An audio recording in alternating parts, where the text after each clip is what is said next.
starts now.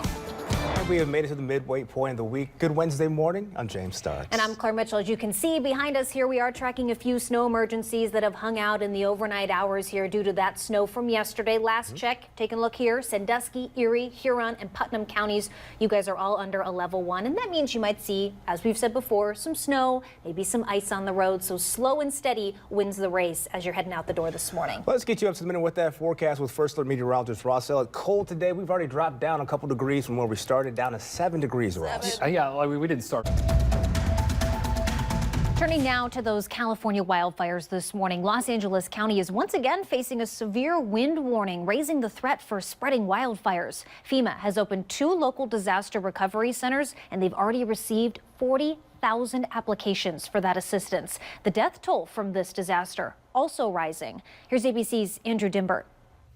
Welcome you on this Wednesday. It's cold right now, but it's going to get a lot colder in the coming days. I'm James Starks. And I'm Claire Mitchell. First Alert meteorologist Ross Elliott is standing by as you're heading out the door, prepping the kids to go out to that school bus stop. Right, Ross? Yeah, you know.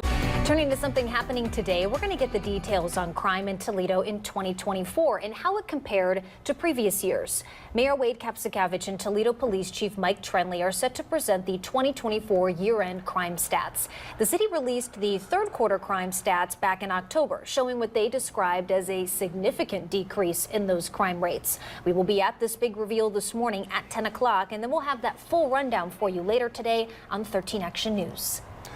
Well, a local woman who hired a contractor to clean up her property ended up losing a lot more than she realized. Unfortunately, yeah, that's right. Our Ethan Watts joins us live in studio here with the details on this. Good morning. Well, new this morning, the former Visit Perrysburg director, accused of stealing more than $1,000 from the tourism agency, wants to take her case to trial. We're following this story with our media partner, The Blade, this morning. The Blade reports that 54-year-old Christine Best turned down a plea bargain in court yesterday afternoon.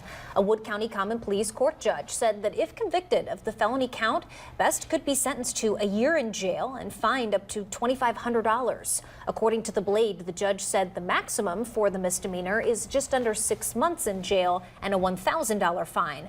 Court records show a trial date for Best is scheduled for March 26th. Well, if you're looking to cross off some home projects from your list, chances are you might hire a contractor. But how do you know they're legit? That is the million-dollar question. We've been following a story of a local woman who hired a man for some work and ended up losing close to $20,000 from that deal. All right, Ethan Watts is on your side with how you can avoid the same fate. Ethan.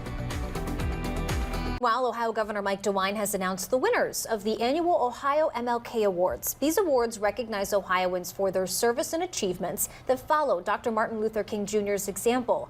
Locally, the Change Wall received the Collaborative Effort Award. That's on the outside of Glenwood Lutheran Church near the Toledo Museum of Art. Its creators say it was meant to build a sense of unity. And the Junction Coalition was honored with the Organization Award for its work to give a voice to residents and improve their quality of life. We'll have much more on this coming up in the next half hour. Well, you've probably seen by now that the Greater Toledo Home Giveaway is underway. Yeah, Tony Geftis' face is just all over your TVs lately, right? Proceeds go to cover services that help kids right here at home. And that includes 11-year-old Adeline. Now, Adeline is a 6th grader at St. Benedict in Toledo, and she's also a dancer with the Toledo Ballet. She also has cystic fibrosis. She's been coming to ProMedica Russell J. Ebide Children's Hospital every few months for as long as she can remember. Some of those wraparound services that she receives are funded through those donations. And that's where the Greater Toledo Home Giveaway comes in. 13 ABC and our partners are raffling off a brand new $700,000 house built by Mavelino Custom Homes. It's in the Savannah Lake neighborhood of White House. Each $100 ticket helps kids just like Adeline.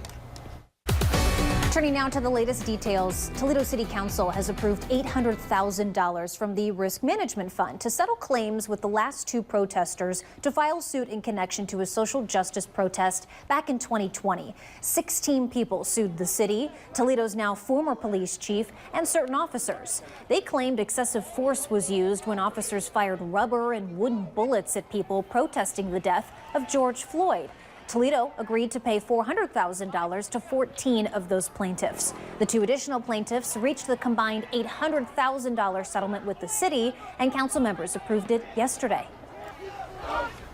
Welcome back today as we mark what would have been Dr. Martin Luther King Jr.'s 96th birthday.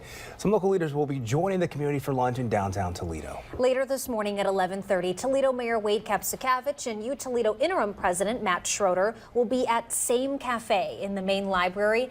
The two will be highlighting some of the city's activities that will honor Dr. King's legacy. Well, today Trump's cabinet confirmation hearings continue after high tension and tough questions Tuesday. Senator, those are all anonymous false claims, and the totality. They're not anonymous. The letters on the record here. They're not anonymous. A lot of tension in that room. Well, the Senate is set to kick off more of those hearings with 5 days until President-elect Trump's inauguration. President Biden is preparing to deliver his farewell address to the nation. Here's ABC's Nicole D'Antonio. And turning to something new from overnight, Representative Marcy Kaptur has announced the bipartisan Congressional Ukraine Caucus is being reestablished for the 119th Congress. Kaptur is a co-chair and co-founder of this caucus, which was established 6 years after Ukraine declared independence from the Soviet Union. As we prepare to mark 3 years since Russia's invasion of Ukraine in February of 2022, Kaptur, along with the other caucus's co-chairs, released a statement saying in part, quote, "Together, we stand united in our mission to ensure Ukraine can achieve victory in its fight for peace and liberty, bolster transatlantic security, and champion the democratic values that bind our two nations," end quote.